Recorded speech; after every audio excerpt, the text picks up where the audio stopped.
Dengan mengingat hal ini, mari kita kembali kepada alasan yang Yesus sendiri berikan ketika Dia memberi dirinya dibaptis dan memeriksa kata-katanya dengan lebih terperinci.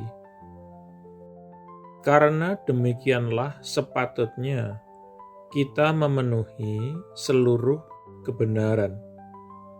Matius 3 ayat 15. Pertama-tama, kata demikianlah. Melalui contohnya atau teladannya, Yesus menetapkan suatu pola untuk metode baptisan. Yesus tidak dibaptis sebagai seorang bayi. Kita membaca dalam Matius 3 ayat 16. Dan setelah dibaptis, Yesus segera naik dari air. Ketika dibaptis, Yesus pertama-tama turun masuk ke dalam dan kemudian naik keluar dari air. Jika dihubungkan dengan makna harfiah dari kata kerja membaptis yang telah kita bahas, ini tidak menyisakan ruang yang masuk akal untuk meragukan bahwa Yesus membiarkan dirinya sendiri untuk sepenuhnya dibenamkan di bawah permukaan air Sungai Yordan. Kedua, kata sepatutnya.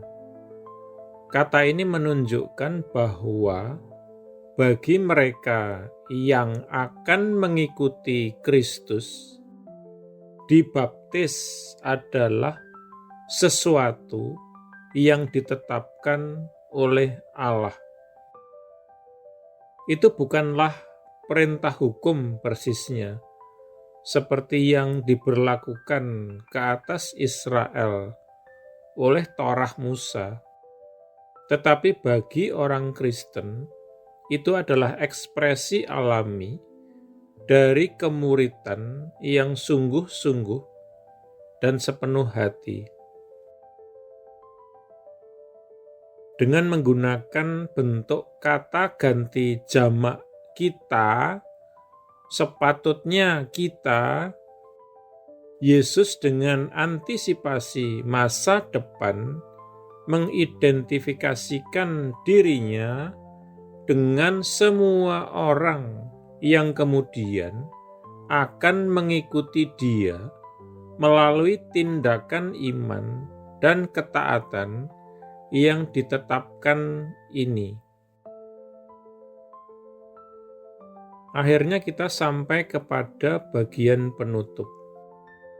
Untuk memenuhi atau melengkapi seluruh kebenaran. Seperti yang telah kita bahas, Yesus tidak dibaptis sebagai bukti bahwa Dia telah mengakui dan bertobat dari dosa-dosanya. Dia tidak pernah berbuat dosa apapun. Dia selalu benar secara sempurna. Kebenaran ini pada awalnya adalah kondisi hati batiniah yang selalu dimiliki Yesus.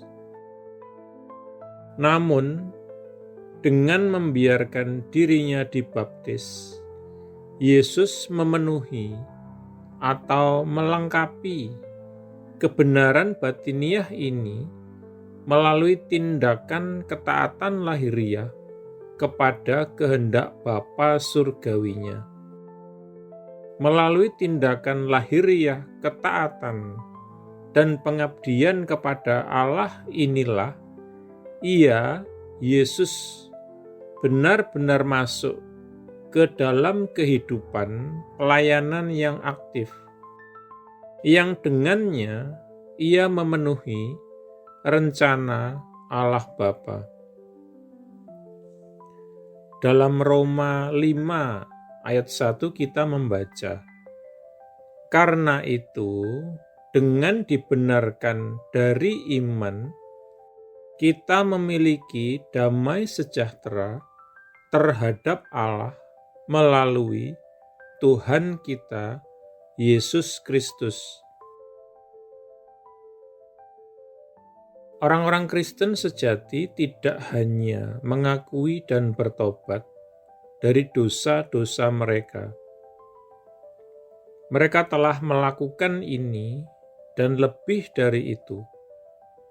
Melalui iman di dalam kematian penebusan dan kebangkitan Yesus Kristus, mereka telah dibenarkan.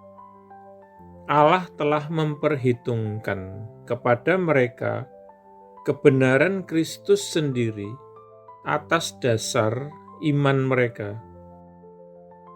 Itulah sebabnya mereka dibaptis, bukan sekedar sebagai bukti bahwa mereka telah mengakui dan bertobat dari dosa-dosa mereka, tetapi untuk memenuhi atau melengkapi seluruh kebenaran.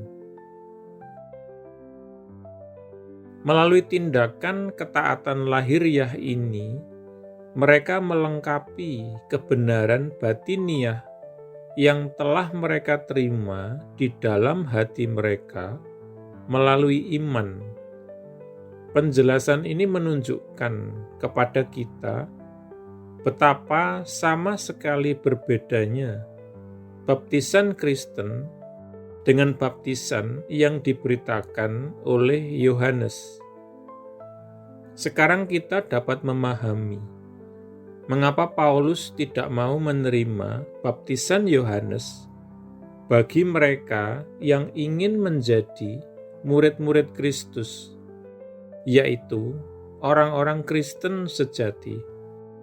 Sebaliknya, ia pertama-tama mengajar mereka dalam kebenaran Injil sepenuhnya yang berpusat di dalam kematian dan kebangkitan Kristus, dan kemudian bersikeras supaya mereka dibaptis sekali lagi dengan baptisan Kristen yang penuh.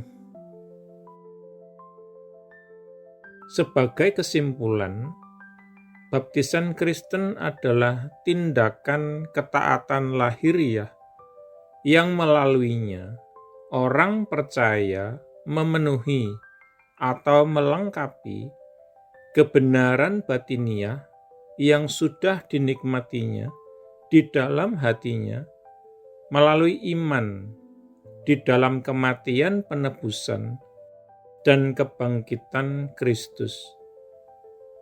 Kita berdoa.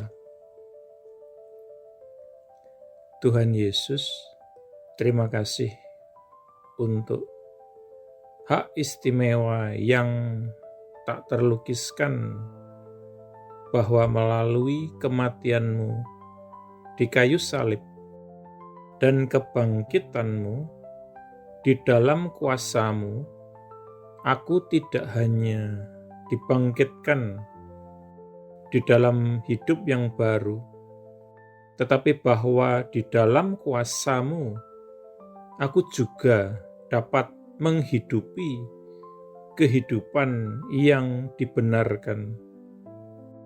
Terima kasih Tuhan untuk kasih karunia ini. Amin.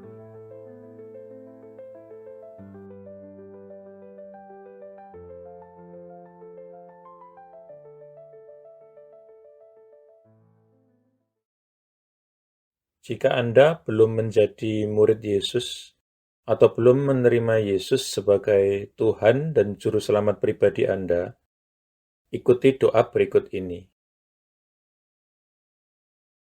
Tuhan Yesus Kristus, aku percaya bahwa Engkau adalah Anak Allah dan jalan satu-satunya menuju kepada Bapa, dan bahwa Engkau telah mati di kayu salib untuk dosa-dosa yang aku perbuat, dikuburkan namun kemudian Engkau bangkit kembali dari antara orang mati, supaya aku dapat diampuni dan menerima hidup yang kekal. Aku menanggalkan segala kebanggaan dan pembenaran diri sendiri agamawi, dan segala macam gengsi yang tidak berasal daripadamu. Aku tidak punya klaim apapun atas belas kasihan-Mu, kecuali bahwa Engkau telah mati menggantikan aku. Sekarang aku tidak akan memberontak dan berdosa lagi kepadamu, ya Tuhan. Dan aku menyerahkan diriku kepadamu, karena sesungguhnya Engkau adalah Tuhanku. Aku mengakui segala dosa-dosaku di hadapan-Mu, dan aku tidak menyembunyikan apapun. Secara khusus aku mengakui, sebutkan dosa-dosa yang pernah Anda perbuat, yang Roh Kudus ingatkan. Aku bertobat dari segala dosa-dosaku, ya Tuhan. Aku berbalik dari mereka, dan aku kembali kepadamu, ya Tuhan, untuk belas kasihan dan pengampunan-Mu. Aku memohon pengampunan-Mu, terutama atas dosa-dosa yang menyebabkan diriku terkena kutuk. Lepaskanlah diriku juga dari akibat dosa-dosa bapa leluhurku di masa lalu. Oleh keputusan kehendakku, aku dengan sadar mengampuni setiap orang yang pernah melukai atau bersalah atau merugikan aku, sama seperti aku ingin Tuhan mengampuni diriku. Aku menanggalkan seluruh kepahitan, seluruh kemarahan dan dendam, dan segala kebencian. Secara khusus, aku mengampuni. Sebutkan nama-nama orang yang Anda maksudkan. Aku membatalkan dan memutuskan segala hubungan yang pernah aku miliki dengan hal-hal okultisme dan segala macam agama palsu dan segala sesuatu yang berasal dari iblis. Seandainya aku masih punya barang-barang yang menghubungkan diriku dengan iblis, okultisme, dan agama palsu, aku berkomitmen saat ini, Tuhan, untuk menyingkirkan dan menghancurkannya. Dengan ini pula aku membatalkan segala hak atau kekuasaan yang dimiliki iblis atas tubuhku dan kehidupanku. Tuhan Yesus, aku berterima kasih bahwa di kayu salib Engkau telah menanggung segala kutuk yang mungkin mengikat diriku selama ini. Engkau telah dijadikan kutuk, supaya aku dapat ditebus dari setiap kutuk dan mewarisi berkat-berkat Allah.